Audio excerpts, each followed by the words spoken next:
Small, lightweight point-of-view cameras allow pilots to record and share highlights from our flights.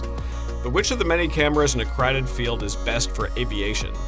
GoPro and Garmin are market leaders, and I recently flew with both of their top-of-the-line products. I used the same airplane, the same camera settings, and the same physical mounts for both flights.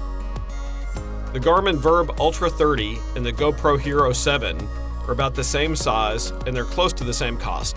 But the difference in image quality and stability are obvious. The GoPro video is sharper, richer in color, and far less prone to vibration. It's not perfect, abrupt maneuvers tend to confuse it, but even when mounted in turbulent air below the tail and pointed straight at the setting sun, the GoPro Hero 7 produces remarkably stable, high-quality images.